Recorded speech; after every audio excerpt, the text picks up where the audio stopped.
First contact between the Scion Empire and Amalgamate Republic forces began on Artemis April 6, in the year 2267. Emperor Balthazar gave Admiral Plutarch of the First Imperial Armada a green light to conduct a military police action on the planet. The 10th Scion Guard Expeditionary Unit was tasked with seizing Hydroponics Farm 01 and 02 in the Shinar Desert of Artemis, as well as the Cornelius Northern Research Center. As the hydroponic farms were occupied by Scion forces, AR militia fighters from the 103rd Regiment of Militia opened fire. The skirmish resulted in light losses on both sides. Later that day, SE forces seized Hydroponics Farm 01 and 02 and repelled an attack from AR Quick Reaction Forces. In light of the news of the AR's attack on SE forces, Emperor Balthazar declared war against the Amalgamate Republic. A few days later, on April 10, the SE and AR vied for control once again, this time for a minor colony on Artemis, called Colony Arthur. While the SE retained control of the hydroponics farms, AR forces managed to regain the Cornelius Research Center, after a fierce firefight. However, Colony Arthur fell to the Scion Empire, but not before the Amalgamate Republic militia evacuated several colonists, including prominent scientists. These first series of skirmishes, including the ones that would follow, were later called the Battle for Artemis. Shortly after the defeat of AR militia forces against the Scion Empire Expeditionary Unit, AR researchers quickened Project Watchdog by April 11.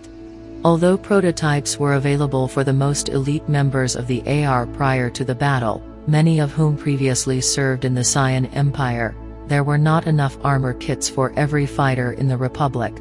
Within a few days, Project Watchdog produced more armor kits than they had in the last month. Watchdog armor was created to address the inferior plate armor many within the Amalgamate Republic were issued, compared to the advanced armor systems of Scion Guard troopers or Scion Marines, known as Wasp armor and Marine armor. Watchdog armor was in many ways advanced. It was lightweight and just as protective as Scion Marine armor, as well as providing a heads-up display, night vision, and an optional thermal attachment. A large batch of these Watchdog armor kits were delivered to ARM forces by the Sector of Espionage and Reconnaissance, which bypassed the First Imperial Armada's blockade around Artemis using state-of-the-art stealth corvettes. The militia members who donned the armor became synonymous with its name and became known as AR Watchdogs. These watchdogs became the symbol of the common Republic fighter, on an ever-vigilant watch, to protect the territorial integrity of the Amalgamate Republic, and the frontier of humankind in space. Shortly after the skirmishes in the Shinar Desert, on April 14, Admiral Plutarch ordered a night raid on the capital of Artemis, Hope Colony. This operation was dubbed Operation Nightfall. Scion Empire forces were tasked with infiltrating the city by means of orbital entry vehicles in order to destroy ammo caches. But most importantly, to ensure the killing or capture of Alan Marcus, the planetary governor of Artemis, a prime collaborator in the secession of frontier worlds from the Scion Empire, including his own. The brave fighters of the 103rd Regiment of Militia attempted to hold off against elite spaceborne Scion Guard of the 10th SGU conducting the raid, but they failed. The spaceborne Scion Guard are a special type of Scion Guard trained in boarding operations and orbital drops into combat zones.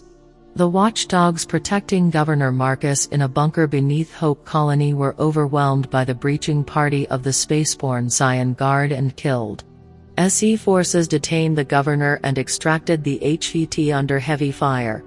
Although attempts were made by the AR to intercept the VIP, Governor Marcus was taken captive, shipped off-world, and extradited to the Grand Scion's Joint Command on Cyan Prime to face a military tribunal. After Operation Nightfall, the AR's 5th Fleet entered the sector. In a brazen attack, they engaged the First Imperial Armada in orbit over Artemis. Admiral Plutarch's flagship, the Halberd, was first to be struck. The halberd sustained significant damage and was forced to land on Artemis for repairs, while the rest of the Armada continued to defend against the AR fleet. AR High Command saw an opportunity to not only destroy the halberd while it was grounded, but to capture Admiral Plutarch for prisoner exchange, in hopes of freeing Governor Marcus. Elements of the 103rd Regiment of Militia and 5th Mobile Corps were tasked with the mission, and thus Operation Doorknock was launched on April 16.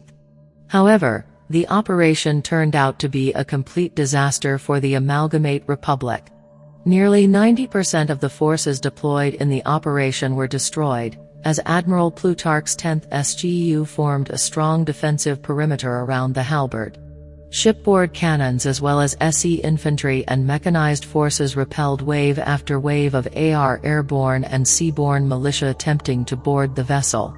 It was a critical moment for the Amalgamate Republic, as morale dropped to an all-time low, resulting in desertion across Artemis.